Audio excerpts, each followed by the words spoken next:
Good afternoon, class. How are we doing this afternoon? Looking forward to break week, I imagine. Yeah, well, I mean, Not great, but sitting in class is preferable? Wow, I am but I surprised. think Or perhaps people aren't looking forward to Thanksgiving on the weekend where they have to go and do a social thing, you know, people. Because, you know, it's usually a pretty good bet that my classes are just stuffed with introverts because, you know, computers, they kind of attract introverts, you know. But, you know, as much as I'm sure nobody is really interested in going and being with people on the weekend, you know, fortunately, it's only for one weekend, and then we can go back to our isolated lives. So, I was sick on Monday. Hopefully, most of you got the word out. This affects this class almost not even a little bit because we were a little bit ahead of the schedule anyways. So we're now closer to being on schedule than slightly ahead of the schedule. So there you go. We can just continue forward. So there are a couple of housekeeping items that we should talk about. You can probably still hear I got a little bit in my throat. I'll try not to wreck my throat. It's okay.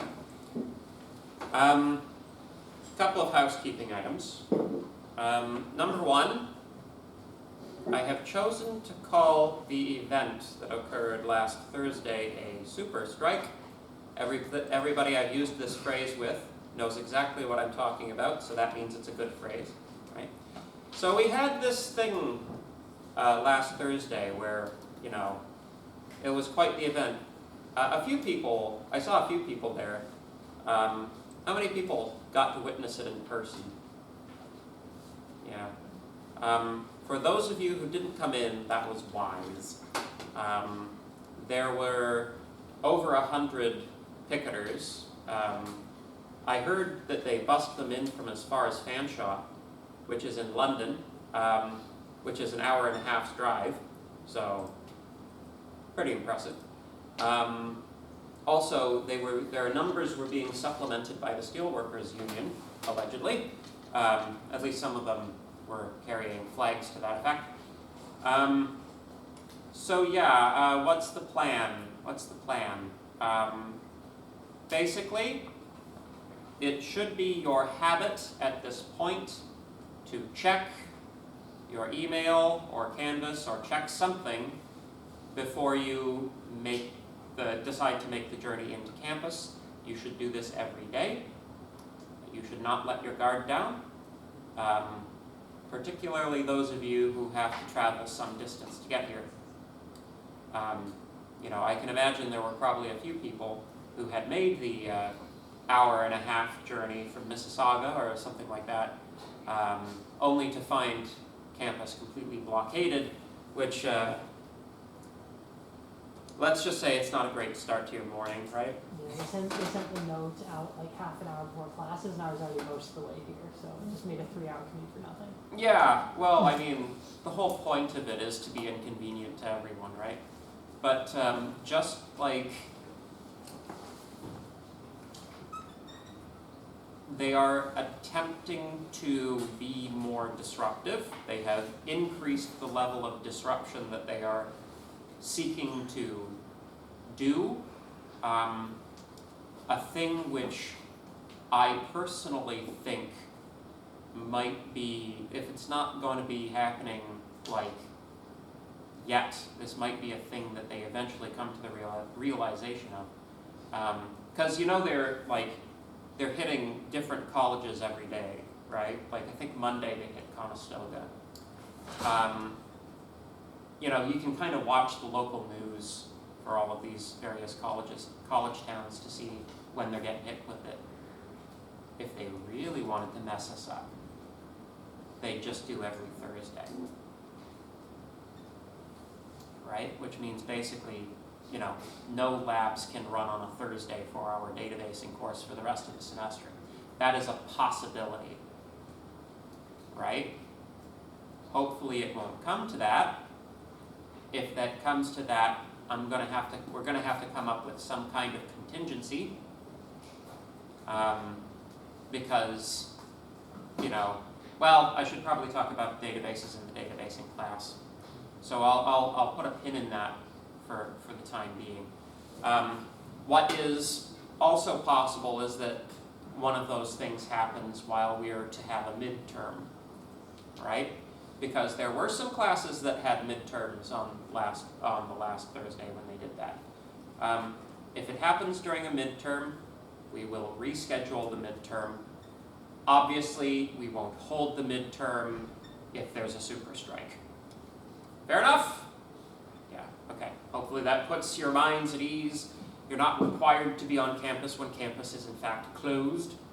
Although the communication, I have to say, from the college wasn't stellar, because they only said they were closing, canceling classes, but then it turned out they were actually closing down campus itself eventually. At least that was my experience. So anyway, in the event of a super strike on the day of a class, this is our plan. The in-person class will not occur. We will, in an emergency fashion, use my YouTube channel. I will set up a live stream. We will do our class via live stream, just like it's the pandemic. And that's how we'll do it. So basically, the way that works for me, for other people it'll be different because people are using Teams, which is the worst conceivable platform for doing what they're trying to do with it, in my opinion. I use YouTube live streams. How it works is I set the live stream up as an unlisted live stream, and I distribute the link through the course shell in the announcements feed. This keeps the riffraff out.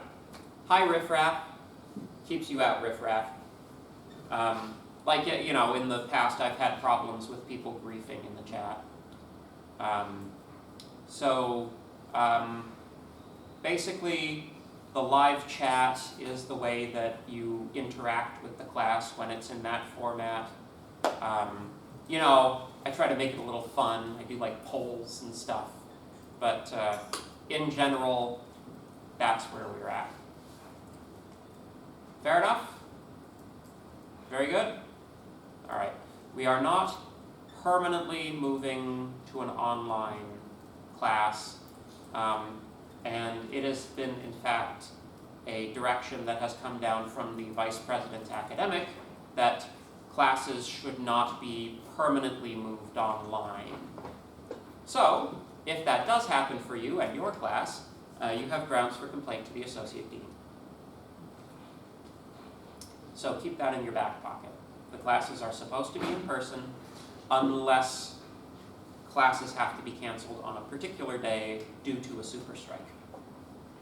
Make sense? Any questions? Everything seems pretty clear then? This is, I'm kind of just rehashing the announcement that hopefully everybody read this morning. On the subject of the strike more generally, if you were hoping for a resolution to this thing anytime soon, it's always a possibility, but at this point, we're kind of thinking about contingencies for what happens when this is still going on in January. So that's kind of where we're at as professors. So I feel it's only fair to tell you guys that there's no quick resolution to this one for various reasons, which perhaps we should discuss at some other time. Boy, the Game Dev Club got an earful of it. Didn't you guys, yeah? It was basically Complain About Life Club today. But it was mostly listen to Moore complain about life for a day, you know. We still haven't gotten to the file uploads, have we? You mean in terms of the content for this course? Or what? Like Oh, that's right, I haven't talked about the file uploads. So file uploads on Canvas appear to be broken. So this is, we're not quite sure what, yeah, I know, right guys? Fun times! We're not quite sure the extent to which they're broken. I do know that there was an announcement that went around to professors telling us, yeah, you know, uploading files, put it on SharePoint and then put a link up on Canvas. That works, right? And I'm like, this is clearly egregious. I might as well be using a Git repo, which I should be. Everybody should be using Git repos for everything.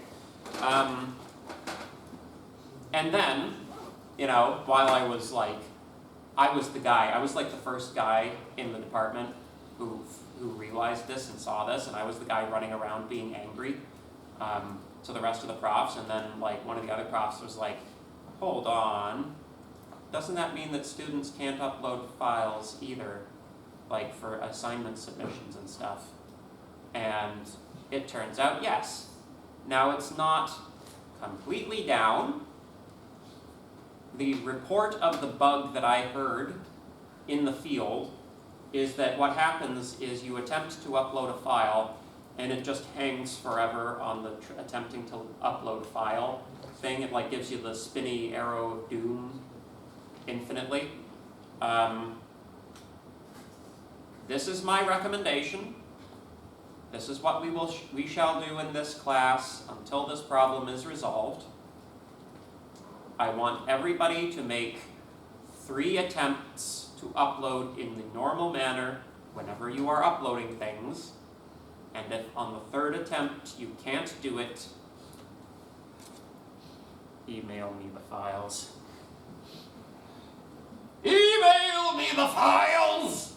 It's the literal worst way to do anything, but you're going to have to email me your submissions if you can't get it uploaded. So, and it's hilarious because like we just had CS Unix as a problem, and now we have Canvas as a problem. If we just get like the email server to go down, then we'll have the trifecta. You don't want us to like send us your like a Git repo links with the files that way, since supposedly we can't email you like the HTML or those kinds of. Oh yeah, no, yeah, that's another thing. Is like, okay, this is important, and this will go in an announcement at some point. Fortunately, assignment 2 isn't due for a little bit. I don't know if this is a situation that is a day or 2 or a month or 2. It's impossible to know, right? All I know is we've submitted a ticket. So the email system considers any HTML, CSS, or JavaScript to be potentially virus-laden, and if you attempt to send any of that by email, it actually replaces the body of the file with a thing that says, you can't do that, right? So, this is the workaround that one of the professors has to trick the system to be able to send those file types, all right? You take your submission, you zip it, then you zip it again, then you change the file extension from .zip to .txt. And apparently that works. I haven't actually tested this, but apparently double zipping and changing the file extension name to txt tricks the system into allowing you to send forbidden file formats. So, yeah, until they figure out that we're doing that, and then they'll prevent that too, but you know, it's Microsoft, so they'll probably not figure it out. Because Microsoft is terrible. So,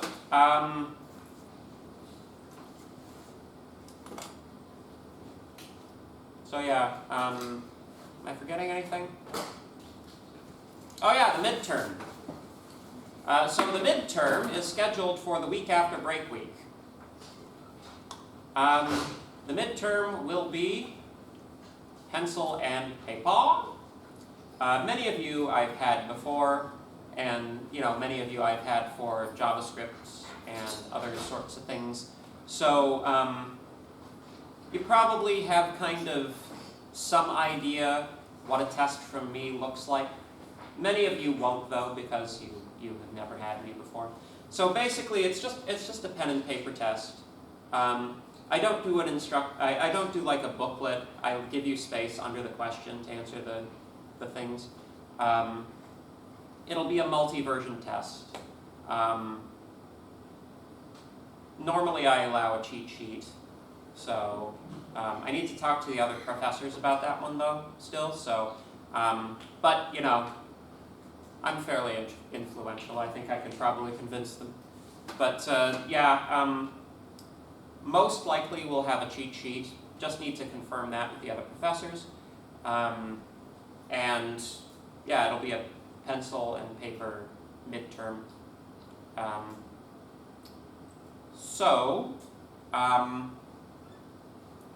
Basically that means that we have 2 classes to go until the midterm, which means one of those classes should be a review session. That either means today or after the break.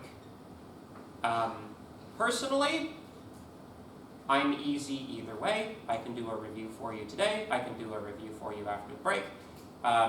Advantages of doing it today is you have more time to study given the information that I give you in the review.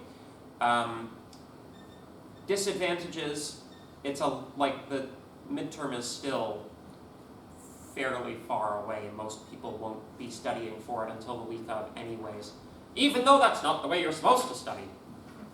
So, all right, shall we leave this Vox Populi, Vox Dei? Yeah? Shall we put this to a vote then? You have a comment, question? So when we had JavaScript, you used to include how many lines the solution was. You want me to do that or not do that? Yeah, do that. You want me to? How many people want me to include the number of lines of code of the instructor's solutions? How many people found that helpful? That's interesting to me. How many people found that to be just a horrible distraction? So I want to just say that I am not marking for it, right? All it's intended to do is give you a guideline of if you wanted a fairly straightforward solution to this problem, it's about this many lines of code. If you vastly exceed that, you're probably making the question more complicated than it needs to be, right? So yeah, shoot me an email, because I'll probably forget. Thank you. Yeah, I can put that in for you. Yeah. Any other questions about the midterm before we put the review to a vote? To a vote, not a boat. We're not voting. Yes? They'll be on the Wednesday class? Yes. During this time slot. Assuming that there's no super strike. Any other questions? No? Okay. So, how many people would like to do the review session today? 1, 2, 3, 4, 5, 6, 7, 8, 9, 10. Did you have your hand up? No? Okay. 10 people in favor of today.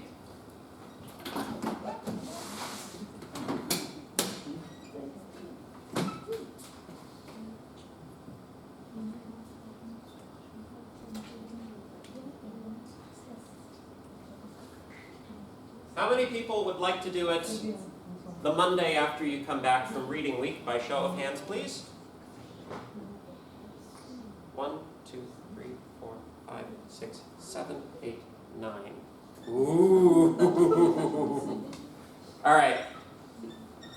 Let's just do a recount on that, just because, so can I see the people who want to do it today again, just in case I didn't count correctly? 1, 2, 3, 4, 5, 6, 7, 8. What? Okay. Make up your minds, people. Oh my god. All right. we are putting to a vote, be it resolved that we shall have our review session today and not Monday in a week after reading week. We are either reviewing today or Monday later. All in favor of today? Hands up high! High as they can go. 1, 2, 3, 4, 5, 6, 7, 8, 9, 10, 11. See, this is why we do a recap. How many people would like to defer this until our next Monday class? Hands up high in the air. 1, 2, 3, 4, 5, 6, 7, 8, 9, 10. Honestly, just flip a coin. Oh man.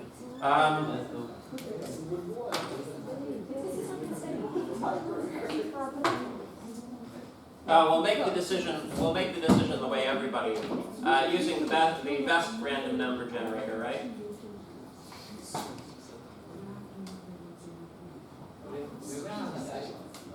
Should we do our review session or next Monday? Let's be democratic. No, just pick one. Today. All right. The slot machine is going. Yes, the sacred slot machine is spoken. Oh, you're late. You came in late. You get a vote too. Do you want to do the review session for the exam today, or do you want to do it on next Monday? We can do it today. Okay, there we go. All right. Sorry, everybody who wanted to defer it, but so it goes. Yeah. All right.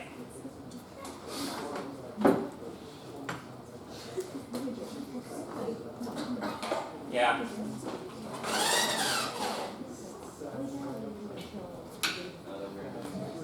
It is kind of nice that you can say, just give me an answer, you damn machine.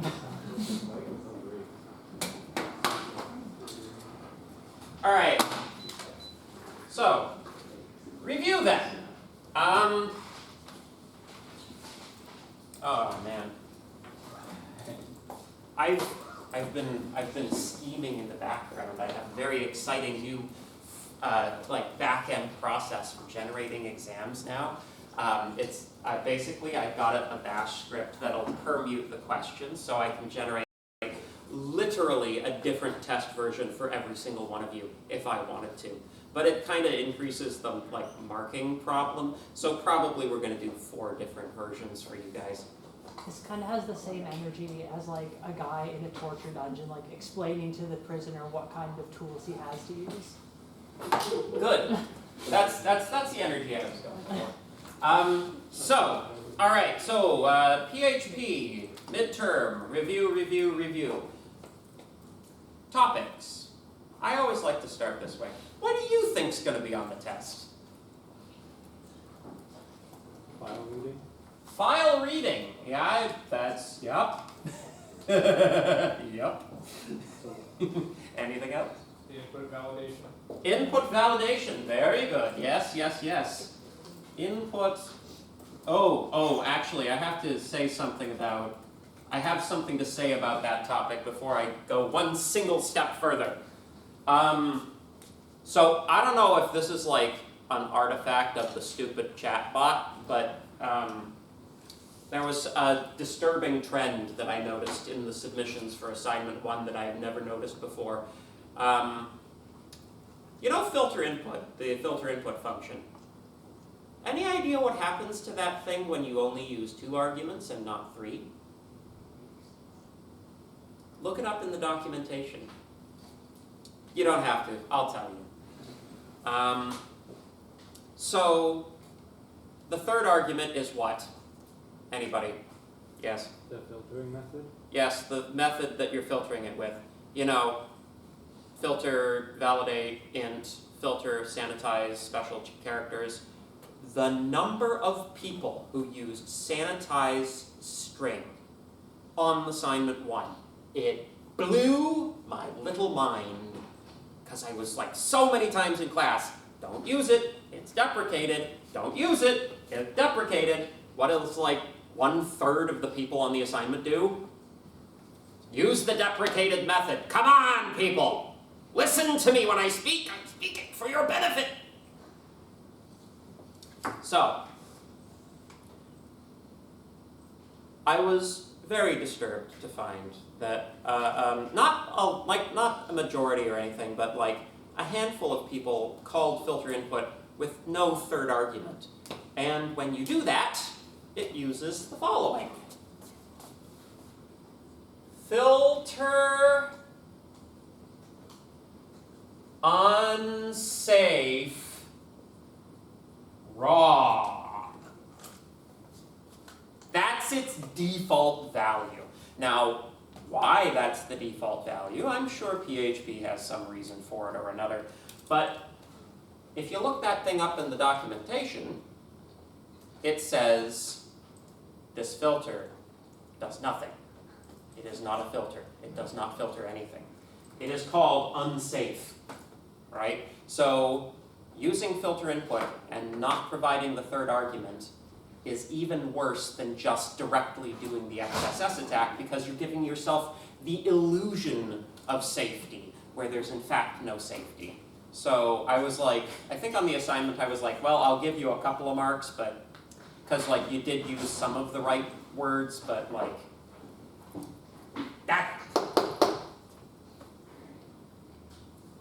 I remember at the beginning of the course, I said something to the effect of, if you're going to get the stupid chatbot to consult for you on the assignment, be very sure to check what it's giving you, particularly as it relates to safety. And that is about it just landed in my lap, the best example I could possibly think of for why you don't just, why you don't just rely on the chatbot without, critically evaluating what it's doing. So, input validation. You actually have to do it, and you have to do it according to the method given in class. Any other topics? Superglobals. Superglobals, sure. Superglobals. Globals. Anything else?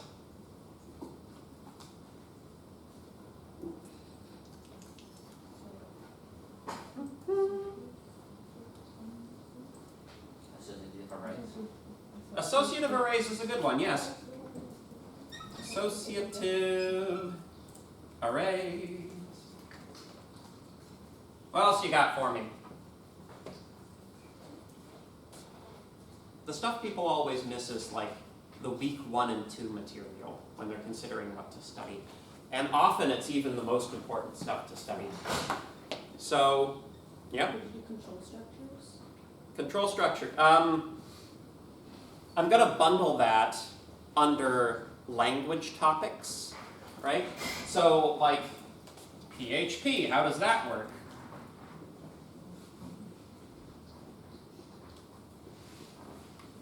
Language topics, I'd throw one more in there, which is basically how does client-server communication work? How do servers work in general, How does HTTP work, right? All of that kind of material. How does XAMPP work, right? So, servers.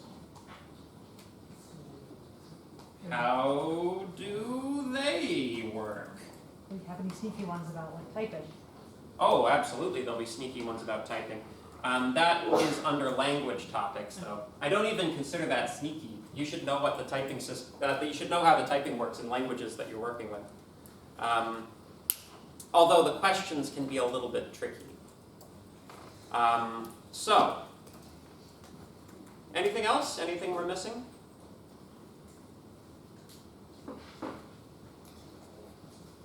Perhaps that's good for starters. Oh, yes? Importing like other PHP scripts. Oh, sure. We'll call that, just imports. definitely a minor topic, but still a topic. So,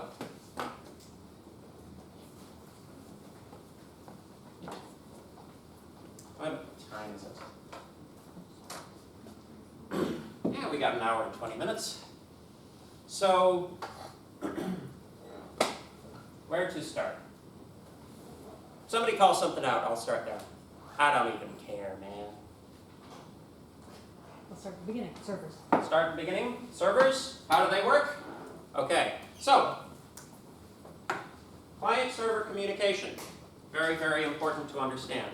It's important to understand the order in which things occur when you send a request to activate a PHP script, right? So, in general, you have your client.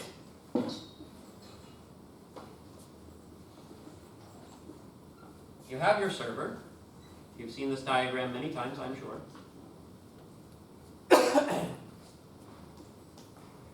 And we're kind of talking about HTTP classic here. We're not necessarily like talking about how API systems work.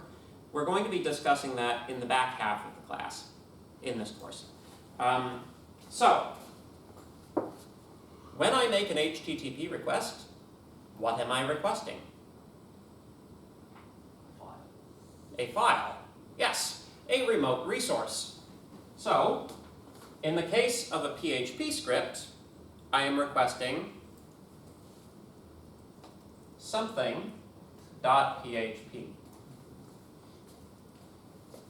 When we send this request to the server consults its file system, finds the file, says, okay, loading file, right? It then puts that file through the PHP interpreter. The interpreter processes the file in a very similar way that the HTML parser processes the file in the browser. It goes through it one line at a time. Is the PHP interpreter normally in PHP mode or HTML mode?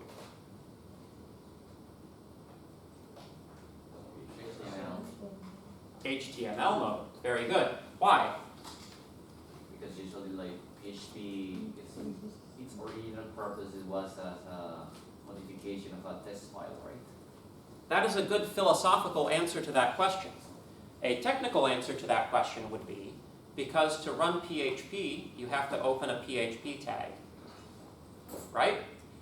It's not that like to do HTML, you create an HTML tag in a PHP file, right? To do PHP, you open a PHP tag in an HTML file, right? So, HTML is the primary language in that file. PHP is opt-in. Does that make sense? Right. So, we are normally in HTML mode. Anytime we encounter a PHP tag, we process it as we encounter it. Now, what is a PHP tag replaced with?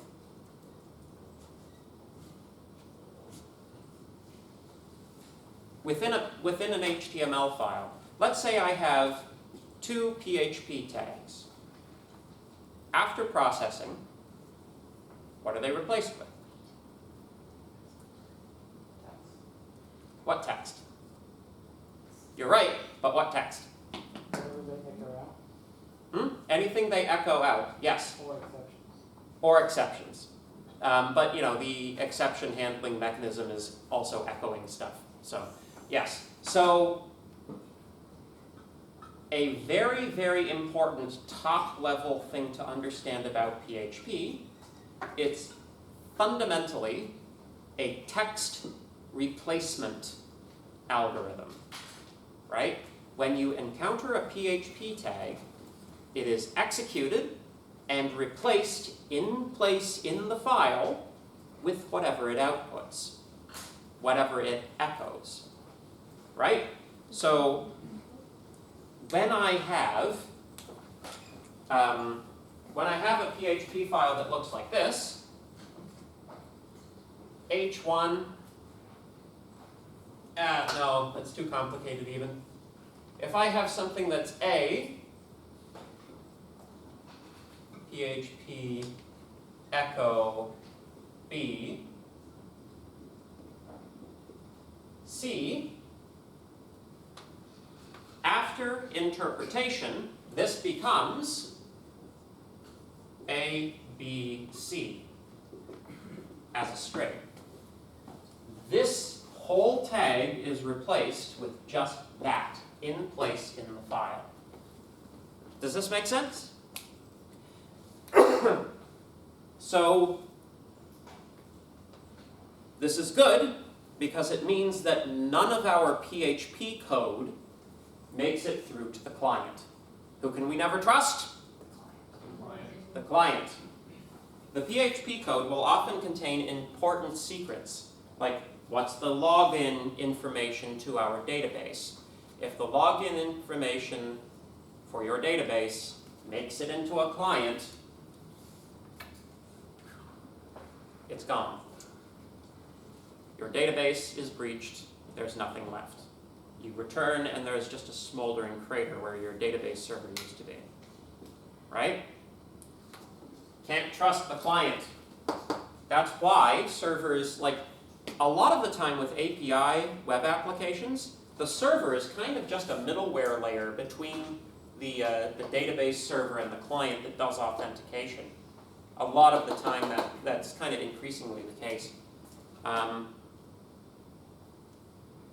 But anyway, so the server engages the PHP interpreter, crunches out any PHP tags, turns them into their output, collects that file up, and sends it out to the client. The client then interprets it and runs it the normal way. Make sense? So far so good? Any questions? Okay. Good. So yes, so that's rough summary of how the whole process works. Shall we proceed to PHP language topics? This is you can kind of rely on there being a question or two kind of around this topic. There is on every test. I don't think I'm giving anything away. So, in fact, some of the tests I've seen have been almost exclusively on this topic. But that's not this one. This one is, I'm trying to sprinkle it among these. So, what do I mean by language topics? How is PHP different from the other languages that you've studied so far? How is it the same as the other languages you've studied so far? How does its type system work? How do type conversions work? Right? These types of things. So, first of all, is PHP statically or dynamically typed? Dynamically typed. Is it strongly or weakly typed? Good. Do you know the difference between weak and dynamic typing? You can change the type of the variables during the whole code while it's static. So, very good. So for dynamic typing, this means that the types of things can change during execution.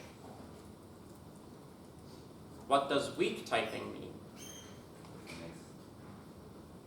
up different types.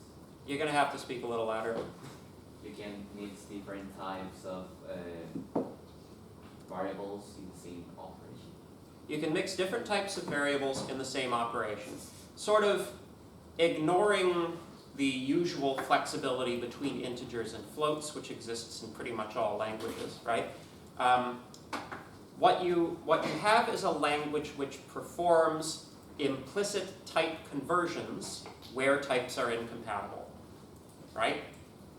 it's most acute in the difference between weak and strong equality, right? Somebody remind us of the difference between weak and strong equality, bearing in mind this was also the case in JavaScript. 2 or 3 equal signs, like if you use 2 to compare in the strongly typed languages, but you use 3 to compare if you want to count types in weakly typed languages. Absolutely. So we've got 2 operators to test for equality. We have the weak equality operator, which is the one that you usually think of as being the equality operator. And then we have this souped up version, the triple equals operator. So, but do we know what the difference is between these two?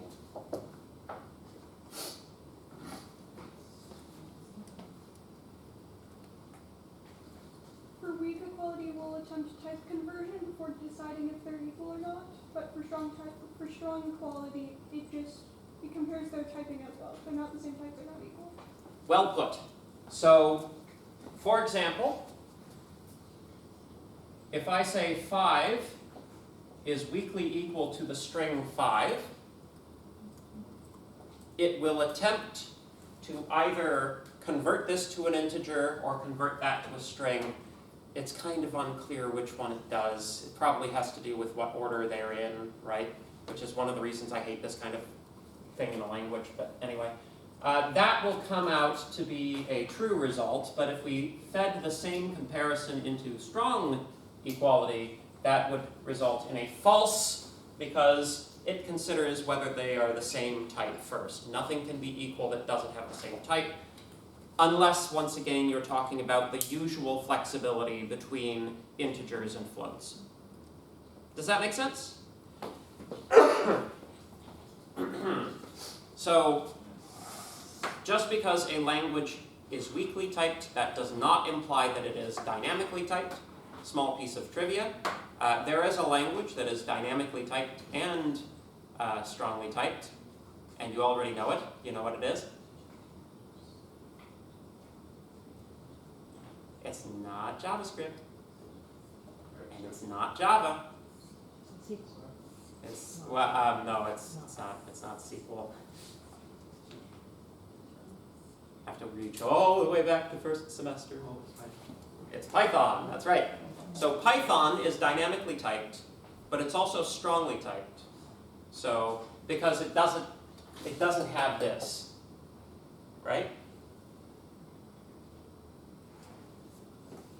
Python will do a certain amount of type conversion to a point, but there's a point after which it just won't, right? But Python actually has a very interesting type system that we don't have time to discuss.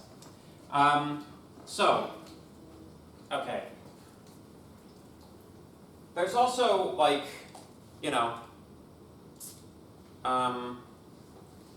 one thing that I always enjoy. It's been a thing that I've enjoyed putting on the last few tests, and it's like, yeah, I like this kind of question. I give you like a chunk of code with syntax errors and ask you to circle the syntax errors. That's, I think, a really good test to see if you know your syntax, right? So, that's something that you can practice. Although, if you're going to generate code chunks using the Infernal chatbot, just be sure that the things it thinks are syntax errors are actually syntax errors in the language that you're using, which is, occasionally not the case. For example, here's one for you. Did you know that the semicolon is optional on the last line of any PHP block? That's actually true. You don't have to include the semicolon on the last line. But, so it goes. Let me see, language topics. Type systems, very important to understand. Another one to understand is type conversions, how things convert. There's one really notable example of this, Booleans, right? You guys remember Booleans? You remember how they string convert? Someone remind me. What does true string convert to in PHP? 1. Very good. What does false string convert to? It's not 0. It's the empty string. That's right. It's actually string converts to the null character, which has an ASCII value of 0, but it shows up as nothing. So when you, if you take a false and, echo it, you get nothing, which is very annoying, because PHP is a very annoying language. Yes. There are other sorts of rules in that respect. Here's one for you.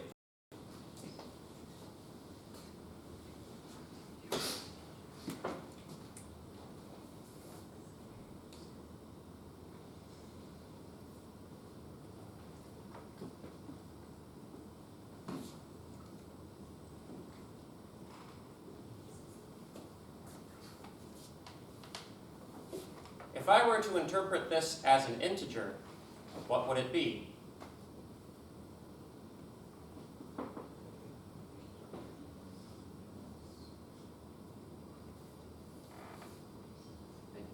I think it would just cut off the string and just equal to 3.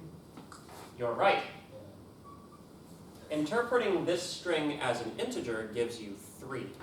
So the reason that it does this is that the string conversion algorithm it's using is in the C standard library.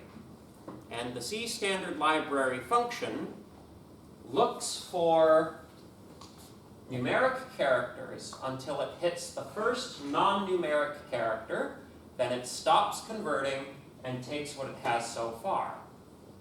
So, that being said, what about this string? Cats 7. What's the integer interpretation of this? 0? Not 0, No. not null. Not a number. Well, it's an actual honest-to-goodness error message. Yeah. Yeah. It says, this thing doesn't convert. If you think that it converts to 7, you're not understanding the algorithm that it's using to perform the conversion. It's starting at the front, looking for the first non-numeric character, then stopping. The first character is non-numeric, so it finds nothing, so it's like, this isn't even an integer. Even though you're like, but it's got 1 in it. It's like, I am a computer, I do not understand anything. Right? Make sense? Very good. Any questions? Good. Another piece of the puzzle is to understand that when you perform operations on the wrong types, it will attempt conversion, including converting strings into integers. So if I try to say, 10 times 3 dogs, what's the result?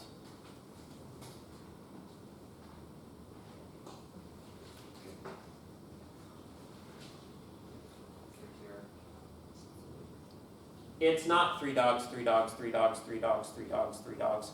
That's a Python thing. And it's a little weird that Python does it, to be honest with you. String multiplication does not mean repeat the string in most situations. The answer is 30, right? This converts to a 3. You multiply by 10. The answer is 30. Make sense? Very good. Any questions? Yeah. If you put the string 3 dogs first, will it see the multiplications and will it go back and try to convert the 3 dogs? Yes, in fact. So this is a particular, thank you for asking that question. This is a particular thing about PHP. This guy is never applicable to strings, right? If I had 2 strings here, 3 cats, 4 dogs, the answer would be 12. Because this is always an operation on numbers.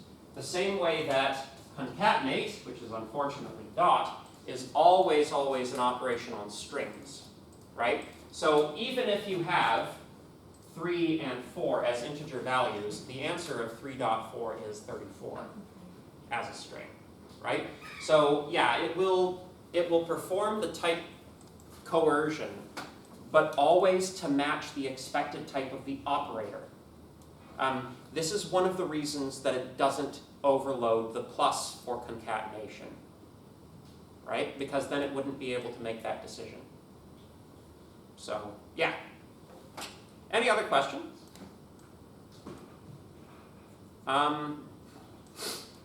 Ooh, there's some funny business about the equals sign as well for assignment operations. So, I should probably start running through to the other topics, but what happens when you use an assignment operation inside of an if statement? We'll just, okay, I remember that PHP has the assign operator return the number or the value that you assign. Yes. Yes, yes, yes. So, for example,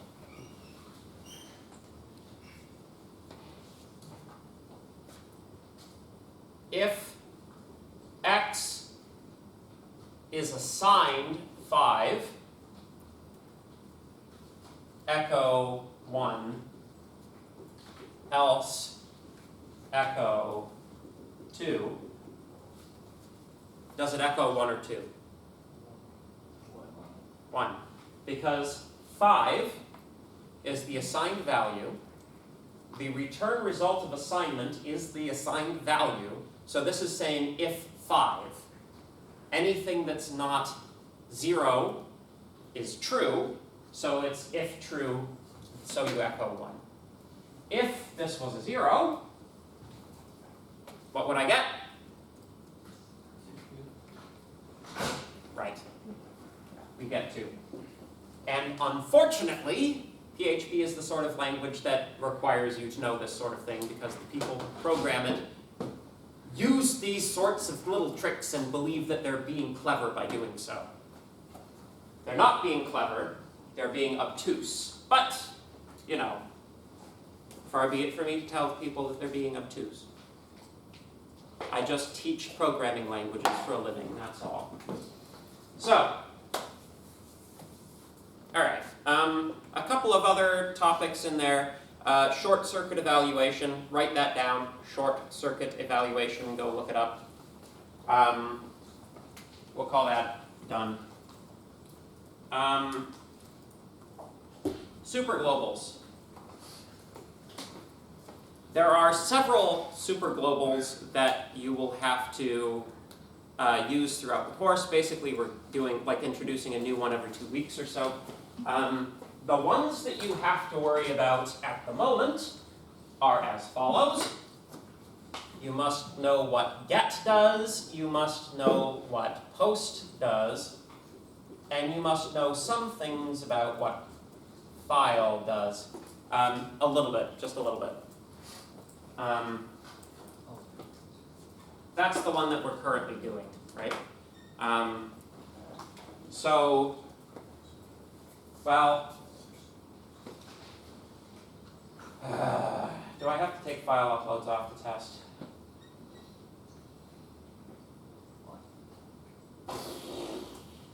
Yes. Yes, I do. So just get and post then. Yeah, I'm trying to think, what we learn next Monday, will that be on the exam? Can't possibly be, right? Because that would be unfair. File I/O though, fair game. But file uploads, there's that whole topic item on file uploads. We draw the line right before it. The line for the midterm is between file I/O and file uploads. File uploads will not be on the test. Okay, fair enough. We'll save that for the exam. Yes. So,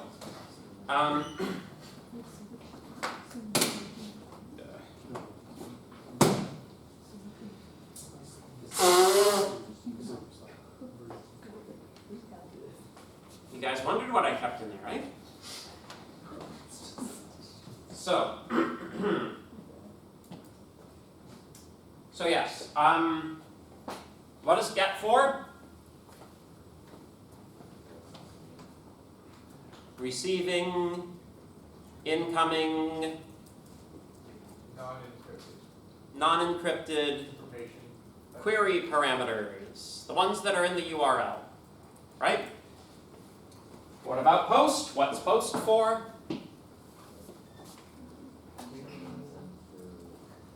All the stuff hidden in the body of the packet.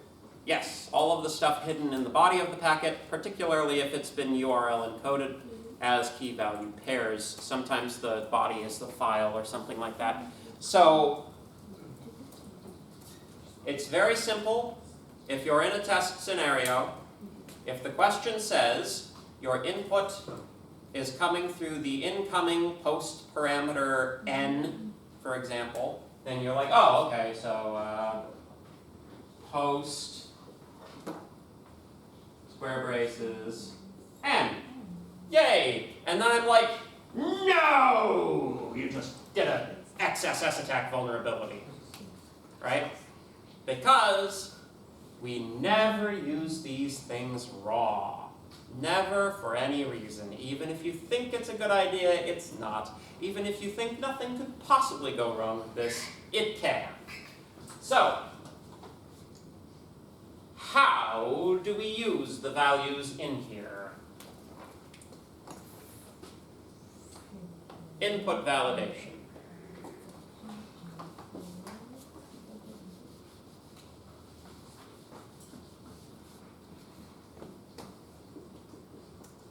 Filter, input. You then specify if it's coming from the get or post parameter. Input underscore get, sure, why not? I know I just did post. I don't care. And then filter something, something, something. Don't forget to put the filter in, all right? Always include the filter, otherwise it defaults to unsafe raw. Don't use sanitized string. Use sanitized special chars. Sanitized string is being deprecated and is bad. Don't use it.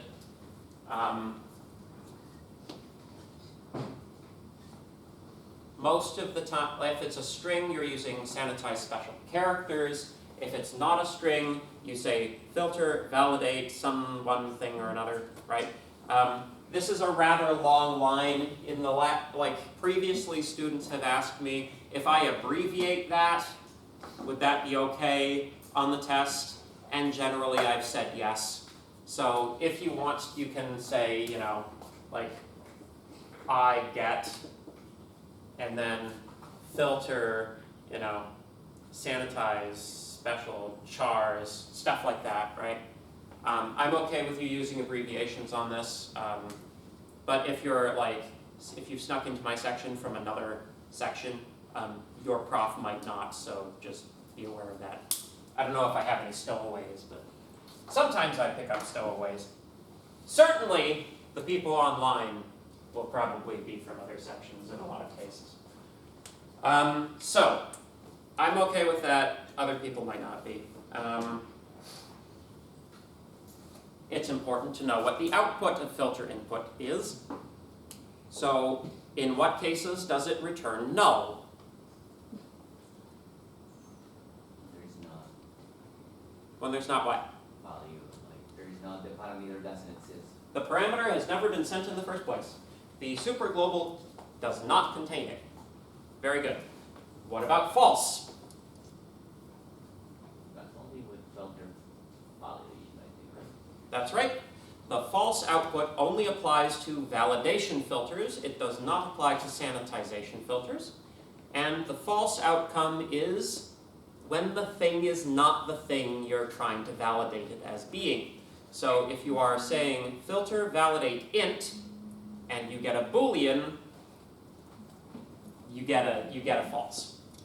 Otherwise, you get the value, right? And in the case of sanitization filters, if there are any special characters in the string, they will be what? What happens to them?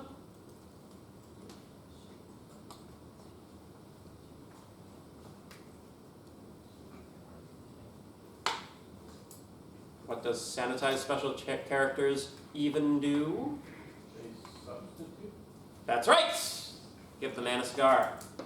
It substitutes the characters for inoffensive, sterilized versions of the characters. So you still see any, nasty little script tags appearing in your output, but they don't actually parse as HTML, therefore they are not dangerous to the browser.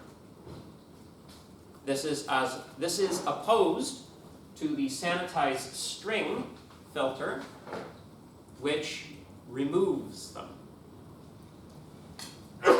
That's the deprecated one. It removes it rather than replacing it. Very good. Any questions? Okay.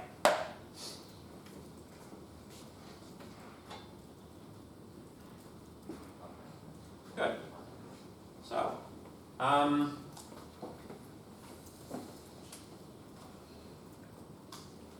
one thing to note about those outcomes from filter input. It is necessary to use strong equality when checking the output of filter input. It is necessary because lots of sort of null-ish values equate to each other under weak equality, right? 0 will equate to false, which will equate to null. So if you have a filter validate int, and a 0 is a possible acceptable value, right? If you have used weak equality, and there is a valid 0 in there, it will test as the same thing as null, which means that the whole thing will give you an error when there is no error, which is itself an error. Make sense? Good. It is my hope that, over the course of this program, you gradually go from thinking of compiler errors as being the enemy to thinking of compiler errors as being your friends, because they are the barrier to your program working. So you think when you start off here, but by the end you realize that if it weren't for the error, you would have written very bad code that wouldn't have worked anyways. So the error is at least, in its fumbling, clumsy way, it is trying to tell you what the problem is. And it's better to have someone trying to tell you what the problem is than to have nobody telling you what the problem is. See the current US administration. Jokes!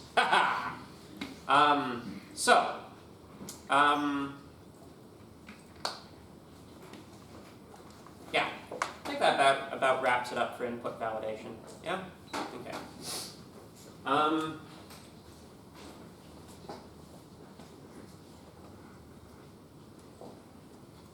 Let's talk arrays, not just arrays, but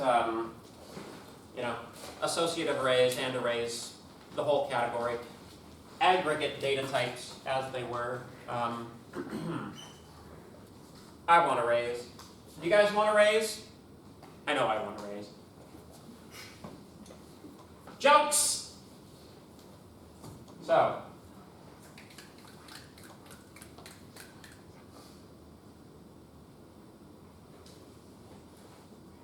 the way that arrays work in PHP, it's like taking dynamic typing to its most illogical conclusion. So there's an old style for declaring arrays which isn't really used anymore, which is to use the array function. So if you declare array 1, 2, 3, this actually creates an array containing the elements 1, 2, and 3.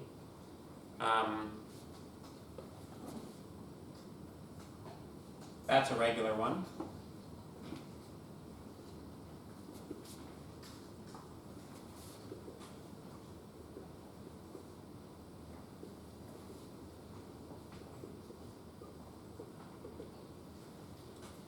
That's an associative array.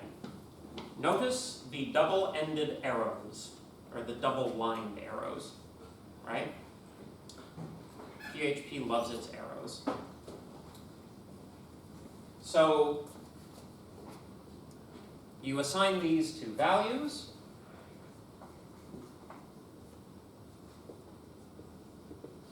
And those are your arrays.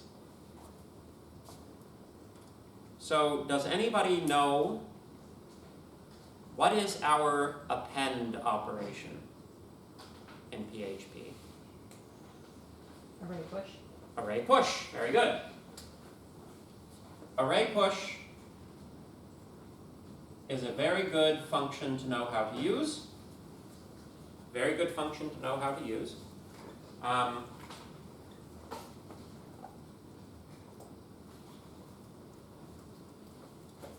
Here's a question.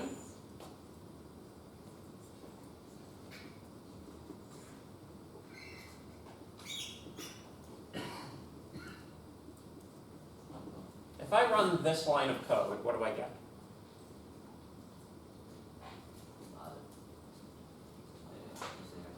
I'm assigning to D, that's supposed to be a D, the value 4. Does the value D exist in this array? No. So what do you think happens? It adds it. That's right. This is the way that you add a new element to an associative array. You simply assign to it. Make sense?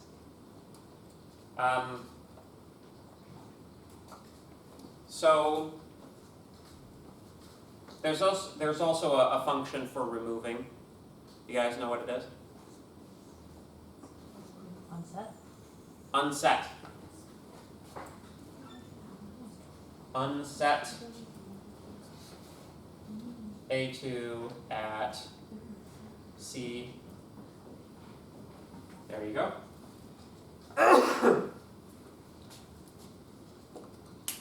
Now, hopefully this is all, fairly straightforward, right? In this sense,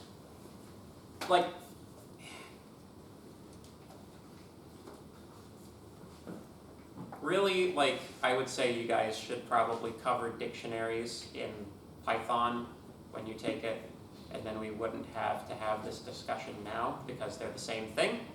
But, if ifs and buts were candy and nuts, we'd all have a Merry Christmas. So,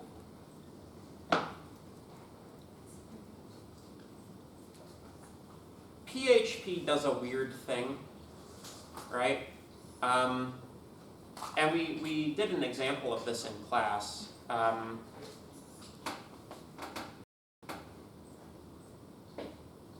Regular arrays in PHP will, under some circumstances, be implicitly converted to associative arrays when you perform certain operations on them. So, for example, if I say unset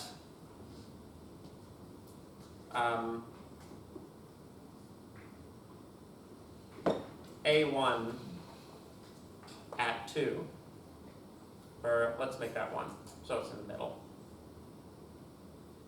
What do you think happens? I'll tell you what should happen. This should be the output. Right? That should be the output. Nope. It does this. Oh, here, let me just modify these a little bit to make it a little, because right now they're kind of the same thing as the indexes, so 5, 6, and 7. Should be 5 and 7. But what actually ends up happening is we get the following.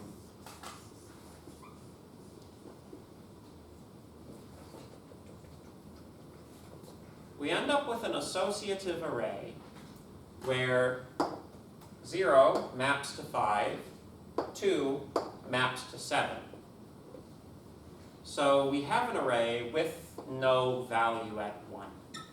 And it does this by converting it implicitly to a much less efficient data structure. So how do you fix that? Well, you have to remap the array. You have to remap the indexes of the array. I forget what the function's called. Does anybody remember what the function's called? Array underscore values. Yeah, that's it, yeah. So the array underscore values function, which is, it's even worse because it's kind of like you're implicitly remapping it, you know? But what, like, this is part of this is one of a set of 2 functions, keys and values, right?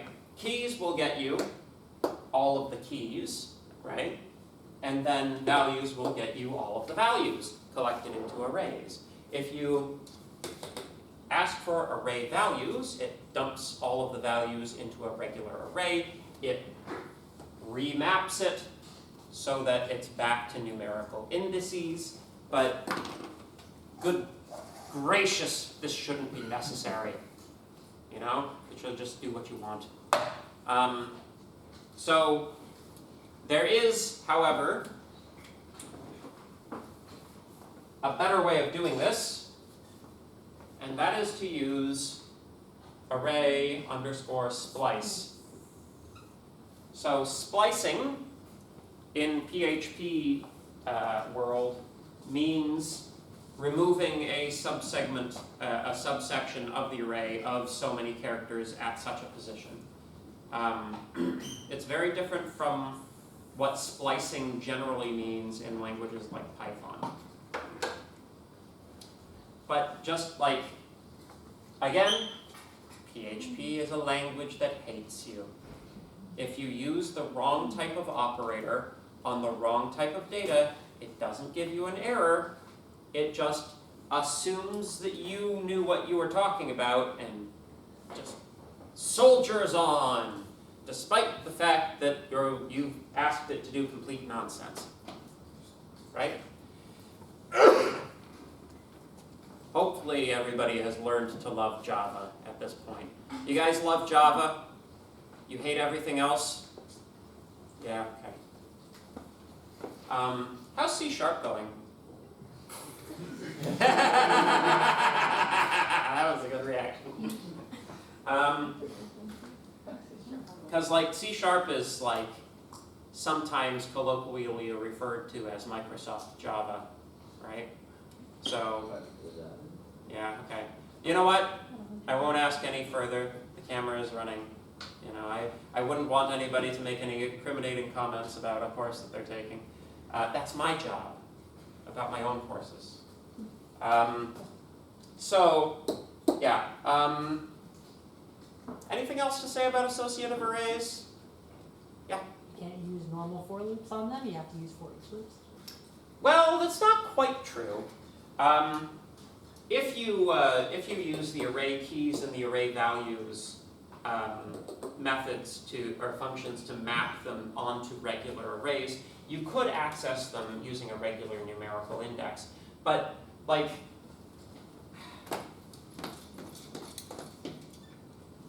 there are math reasons that you don't want to do that. So like, okay, I'm gonna do just a little bit of math. All right. You guys are taking discrete math, or you have taken discrete math, right? So you guys know what a set is? A mathematical set, right? So let's imagine that this is the set of strings, right? And let's imagine that this is the set of all values, right? An associative array is a mapping between this set and that set. That's what it actually is. So I have a point here in the set of strings, maps to a set to a value here in the set of all values, which by the way contains strings as well. You know, I have a mapping. Some values over here have some values over there. One thing that's notable about the set of all strings, we occasionally pretend there's no such thing as an ordering over them. So there is an ordering over strings. It's called lexicographic ordering. It's dictionary ordering. But it's difficult and time-consuming to calculate. So often what people do is they pretend that there's no such thing as an ordering relation over the set of strings. You guys know what an ordering relation is?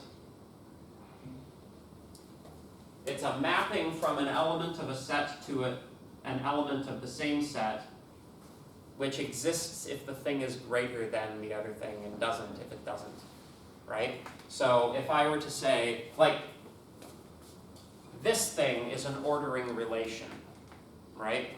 If I say 5 is greater than 10, that's not true. That's false, which in a technical mathematical sense means that the ordering relation between 5 and 10 doesn't exist, although it does exist between 10 and 5, which means that the relation is not commutative.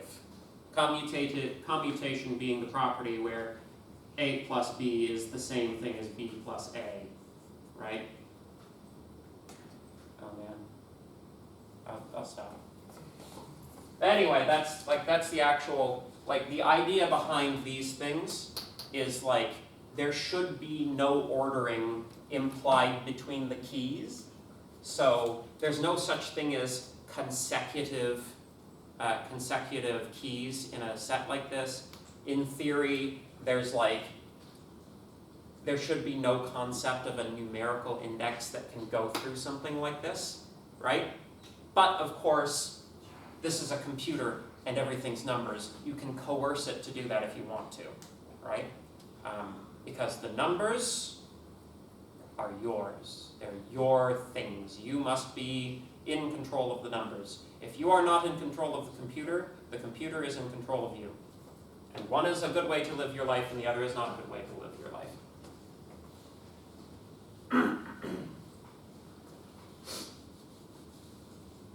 So, unfortunately there are a lot of people who are disappointed when they enter computer programming about how much math there is. It's like, it is only math. This is math, right? Like, hello, this is a math class. What was I talking about? Associative arrays, I'd say we're done. All right.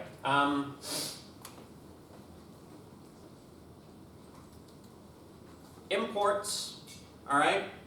So, a couple of important things, important things, to talk about imports. Number one, normally when we do imports in a programming language, where do we put them? Someone else? Yes? At the top. At the top. That's right. In most languages, we're importing something resembling library functions, right? We want to import our function definitions so we can use them later on in the code. This is different from the way that PHP thinks about things. It does do things that way, but you all, and this is like, every time you do an import, you should think about it like this, right? But this is more true in some languages as opposed to others. C, for example, works exactly the same way as PHP in this respect. An import statement is an in-place code insertion operation. You take the file and you plunk all of the lines of code of that file into the file you're importing it into in place, where the import statement occurs, right? To visualize.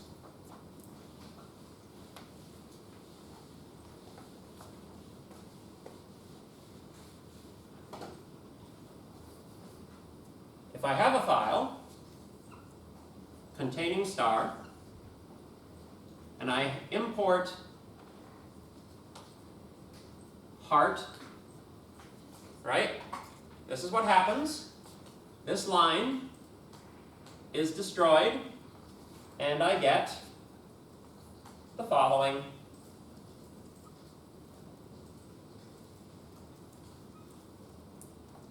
Heart, star, and maybe this is like happy face region, just so that it looks like something. That's what it does. This is the new file. Does this make sense? Good, because I don't think I could put that any simpler. Now, the thing that's interesting about PHP is that very often you won't just see import statements at the tops of files. You will also see them in the middle and at the bottom. We're going to see examples of this as we go through the course. But basically, if the situation is a little bit more like this,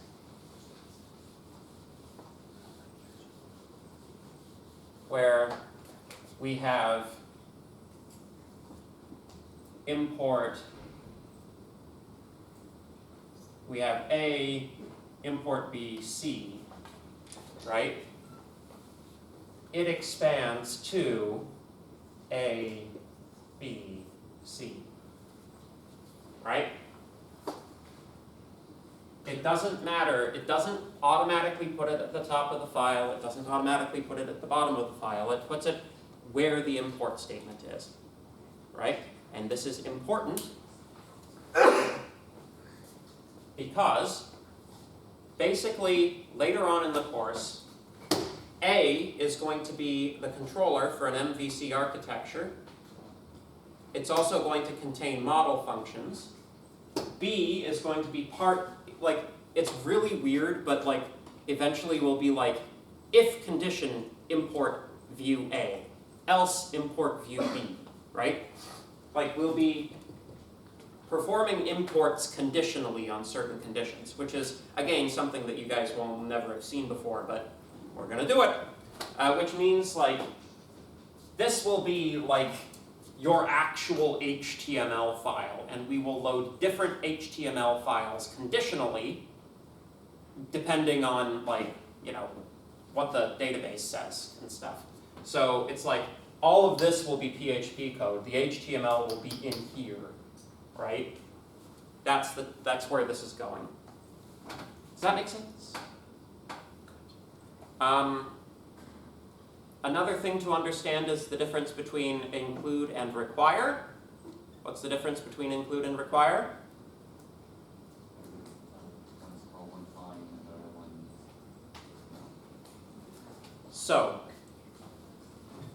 during this process, if an error occurs while B is being imported, because it imports and processes, right? It just does it. It just tries to suppress the error and just continue on with its life. But if you are using require, then any error which occurs in B is not suppressed, but it's allowed to bubble up to the surface and cause an error overall. Does that make sense? There's also include and include once. That one's a little bit more obvious to figure out. If it says include once, it keeps track of how many times it's included it, and it'll only allow it to be included if it hasn't already been included, right? This is actually quite useful if you're making like horrible conglomerations of PHP spaghetti code. which are, function method, like scripts are calling all kinds of different other scripts. Every script needs to have a session, so they all start the session at the top, but you get an error if you have a session running and you try to start it over again. So you include the session once everywhere. You have a special file that starts the session. You include that once at the top of all of your files, and then if you're importing files from other files, you only always include the session once. So that's what that's for. It's a horrible workaround for the fact that PHP is a huge pile of kludges. But, it's our huge pile of kludges. Make sense? That was well timed. All right, let's see here.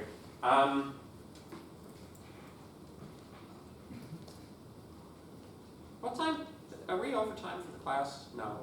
No. No, They're okay. like 20 minutes. Like one class I have starts on a half hour. I think it's on Mondays, and it's just destroyed my peace of mind for the whole rest of the semester. All right.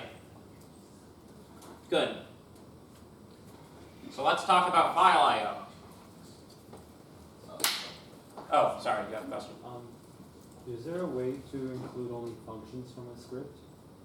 So I think I asked you this before. Only put functions in the script. Like when you do include, Mm-hmm. I see what Yeah. Reconsider your modularization. No, to my knowledge, there's no maybe there are macros that I'm not aware of. I think that if you used an if statement and bound functions inside of the if statement, but then bound them to the global scope, then maybe you could do it. But we're kind of in the you should never really be asking these questions kind of territory.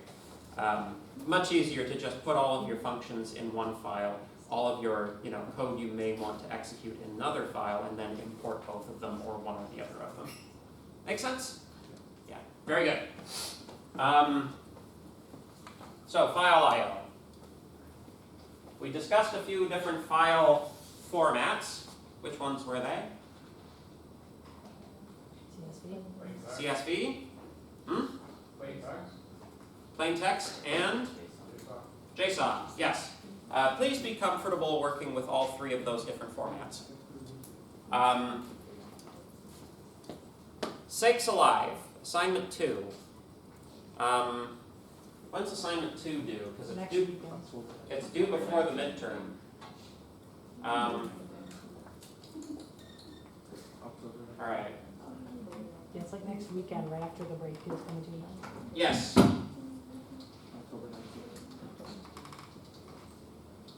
So I didn't accidentally schedule it for the first weekend of reading week this year. Enough assignments due this weekend.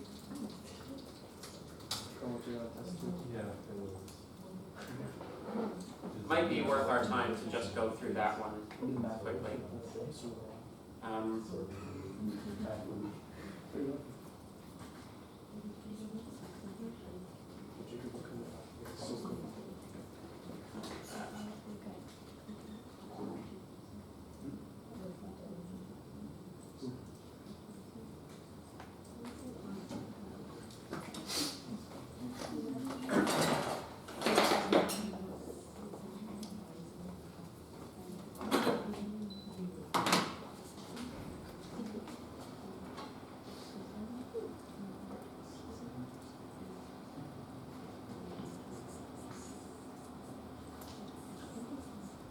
So assignment 2 is essentially an inventory management system for a kind of a video gamey kind of thing. There is a working example which I can give you in this class because you can't yoink any of my PHP code that runs in the back end. But yeah, I've shown you this before. I think you've got your shops. The shops have inventory. You purchase items out of the inventory if you have enough money. too poor. But I can afford the leather armor.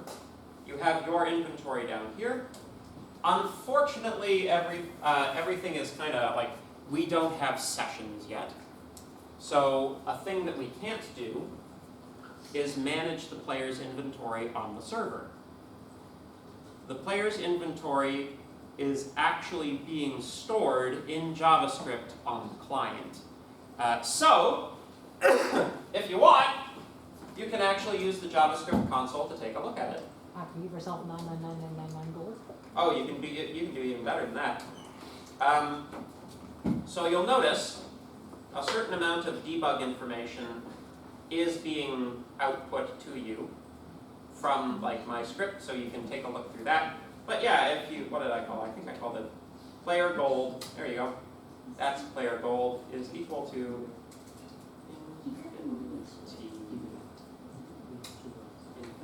T. There we go. Player gold is infinity. Sell, sell, sell. Buy, buy, buy. Come on, that should have worked. Oh well.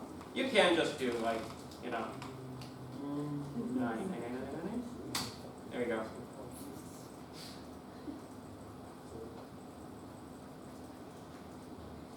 For some reason it's not, anyway.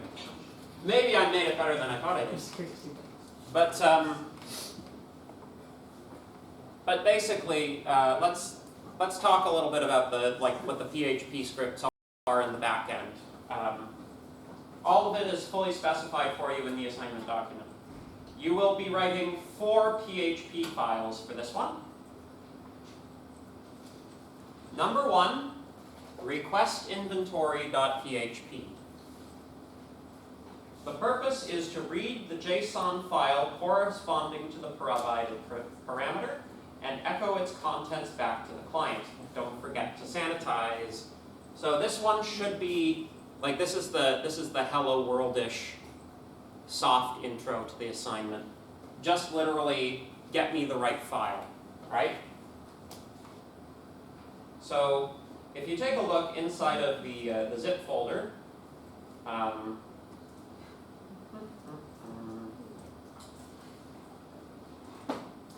first, you'll see that there are some unused shopkeeper graphics, which you may find interesting. But second of all, notice that there is a shop1, shop2, and shop3 JSON file, right? You will receive a get parameter. Shop will be 0, 1, or 2, and you will get shop1, shop2, or shop3 inventory from the JSON files and return it according to what the received parameter is. Hopefully that's fairly straightforward. You don't even have to do anything to the JSON, just send it to the client. Okay? So far so good? Any questions? Okay. Make sure you sanitize it. And sanitize it properly this time. Request item value.php. So one thing, whenever you're working on anything involving files, I highly recommend actually looking at the files, right? So, what are you opening it with, Windows? Oh no. Visual Studio! Oh. Yes, I'm sure I want to exit you stupid program. There's no option to not do it right. Oh. I hate you, Windows. I want you to die. There we go. Alright, so one thing, if you take a look at the actual values in the JSON, ID, name, description, price, quantity, right? So price is not all of the pricing information, right? There's also a CSV file in there. Item values, there it is. No, we're not going to open that with bloody Excel. So there you have it, item values. So basically, the whole point of the game is that like, it is kind of a game in and of itself, because like, you can buy low at one shop, sell high at another, thereby increase the amount of gold you have. As long as you're not cheating, you can do it trivially. Increase the gold until you can afford more and more higher items and etc. Right? That's kind of the idea. So the price is different from the amount you sell it for. This tells you how much each item is worth at each shop. So each item has an ID number. You see? Item ID number. So this is the necklace made of human teeth is an ID 7. So that's, I forget if it's 0 indexed, 7, 8, 9. I think it's 1 indexed. So that's the value of the necklace of human teeth. If you're selling it to the human is 3. If you're selling it to the dwarf though, it's 150. So, you know, shop 1, shop 2, shop 3. Basically you are, the script tells you what item ID you're looking for the price for and what shop, and you kind of look it up rectangularly in the CSV file. Does that make sense? Good? Any questions? Okay.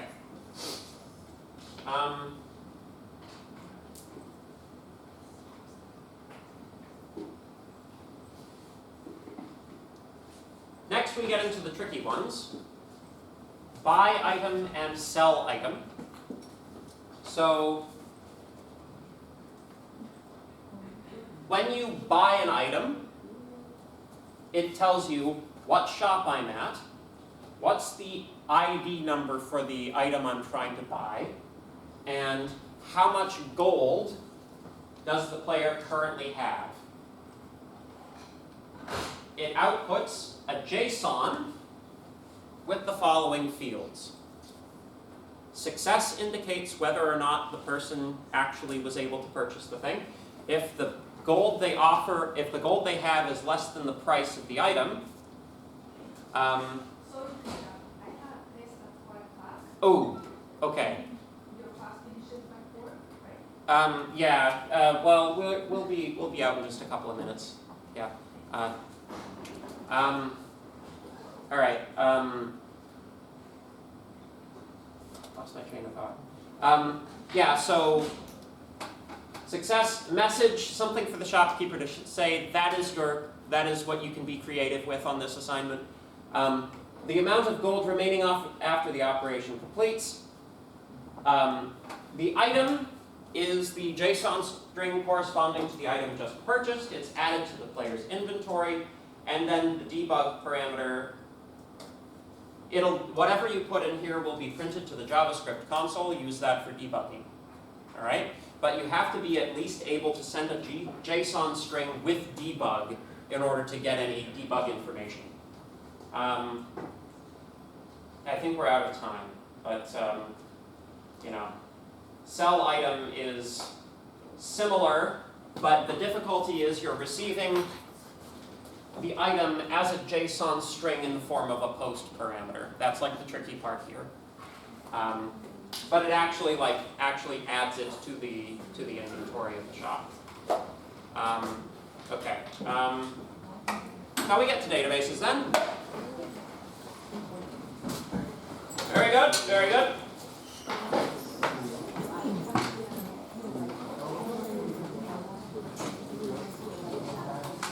Yes. One of the things